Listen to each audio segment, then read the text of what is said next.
حضرات السلام علیکم. معزز صافی حضرات، جیسے آپ دوستوں کے علم میں ہے کہ کچھ دن پہلے ہم نے اسی پریس کلب میں ایک پریس کانفرنس کی، جس میں نے اپنے اور اپنے خاندان کے ساتھ ہونے والے سازشوں اور میرے بھائی پر ہونے والے قاتلانہ حملوں اور ان میں ملوث افراد اور ان کے سہولت کاروں کا بیان کیا. ہمارے پریس کانفرنس کے کچھ دنوں بعد ایک تابش سحر نامی شخص نے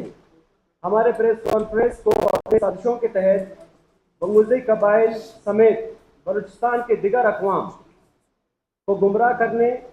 کی ایک بار پھر کوشش کی. بنگلدی کا اقوام ہماری برادر اقوام ہے اور ہمارا پورے بنگلدی اقوام کے ساتھ کوئی مسئلہ نہیں ہے، بلکہ بنگلدی اقوام کے ایک شاخ کے چند گھرانے اور افراد کے ساتھ ہے. موصوف نے ایک بار پھر اپنے سازشی ٹولوں کے ساتھ مل کر مسئلے کو اغواکاری کا رنگ دینے کی کوشش کر رہے ہیں، جبکہ اس سے پہلے ہمارے خلاف کئی سازشوں میں انہیں ناکامی حاصل ہوئی اور اب ہمیں ہمارے برادر اقوام بنگلدی کے ساتھ دست و گریبان کرنے کی کوشش کر رہے ہیں. موصوف نے مجھ سمیت میرے خاندان کے افراد پر اغواکاری کا الزام لگایا، جو کہ سراسر جھوٹ پر مبنی اور بے بنیاد ہے. موصوف نے کہا کہ میں نے لڑکی کے اغوا کو تسلیم کیا ہے پریس کلب کے حال میں، جبکہ میں نے کسی اغوا کو تسلیم نہیں کیا، بلکہ اس پریس کلب کے حال میں آپ صافی حضرات اور بلوچستان کے عوام کے سامنے حقائق بیان کیے، جبکہ یہ بات پہلے ہی میرے بھائی پر ہونے والے قاتلانہ حملے کے FIR میں درج ہے. جب ان لوگوں کی طرف سے میرے چھوٹے بھائی شاہد ڈیڈی پر قاتلانہ حملہ کیا گیا، تبھی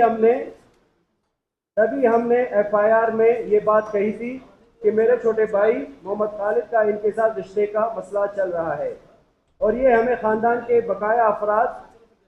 کو مسلسل دھمکیاں دے رہے تھے. موصوف نے یہ بات خود ہی اپنے پریس کانفرنس میں اعتراف کر چکے ہیں کہ انہیں شک ہوا کہ ہم ملوث ہیں، جس کے بعد نہ صرف FIR نہ کرنے کا فیصلہ ہوا، بلکہ یہ فیصلہ ہوا کہ ہم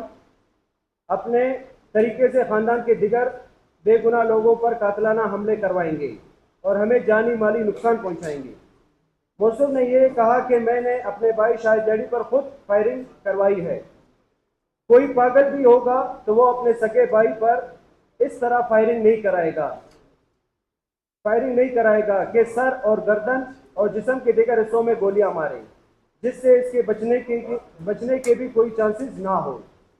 موصوف کہتا ہے کہ وہ بھی اس طرح اپنے بھائی میں موصوف سے کہتا ہوں کہ وہ اپنے بھائی پر بھی ایسے گولیاں برسائے اور اس کا الزام کسی پر لگائے. موصوف نے یہ کہا کہ لڑکی کے اغواکاروں کی خود تلاش کر رہے تھے، جبکہ یہ بات پہلے سے ہی FIR میں درج ہے. تب آپ کہاں تھے اور اغواکاروں کے خلاف FIR کیوں درج نہیں کرائی، جس کی آج اپیل کر رہے ہیں؟ آج آپ اور آپ کے سرکردہ اپنے تمام سازشوں میں ناکام ہوئے تو آج یہ ڈرامہ کرنے کی کوشش کر رہے ہیں. موصوف نے کہا کہ وہ اپنے قبائلی عمائدی سے مشورات کی کہ FIR درج نہیں کرائیں گے، بلکہ آپ نے اپنے قبائلی عمائدی سمیت اپنے سرکردہ سے یہ مشورہ کی اور اپنے سرکردہ کے اپنے چند سیاسی ووٹوں کو بچانے کے لیے مشورہ دیا کہ خاندان کے دیگر افراد کو ٹارگٹ کرے اور انہیں جانی اور مالی نقصان پہنچائے، جس سے شاید وہ خوفزدہ ہو کر جو آج آپ کہہ رہے ہیں وہ بات تسلیم کرے. تو یہ آپ کی خام خیالی تھی اور رہے گی. علی بخش کو گرفتار کرایا گیا. علی بخش بھی اس واقعے کے بعد سے مفرور تھا. بعد از ہماری معلومات اور پولیس کی مدد سے علی بخش گرفتار ہوا اور 7 دن عدالت اعضاء سے ریمانڈ پر پولیس کے حوالے ہوا اور 1 ہفتے ریمانڈ کے بعد عدالت اعضاء علی بخش کو 60,000 روپے مچلکے کے عوض پر ضمانت پر رہا کیا گیا، جبکہ عدالت اعضاء کی جانب سے ہمیں کوئی نوٹس نہیں بھیجا گیا تاکہ ہم اپنے وکیل کے ذریعے عدالت اعضاء میں پیش ہو کر اپنا موقف بیان کر سکیں. اس سے یہ بھی ظاہر ہوتا ہے کہ آپ کا سرکردہ کے اصل رسوخ بہت اوپر تک ہے، جبکہ اس کیس میں باقی 3 ملزمان اب تک مفرور ہیں اور اب تک کسی بھی عدالت اعضاء میں ضمانت کی درخواست نہیں کی. اگر علی بخش سمیت باقی ملزمان بھی بے گناہ ہیں تو آئیں عدالتوں میں پیش ہو کر ہمیں فیس کریں.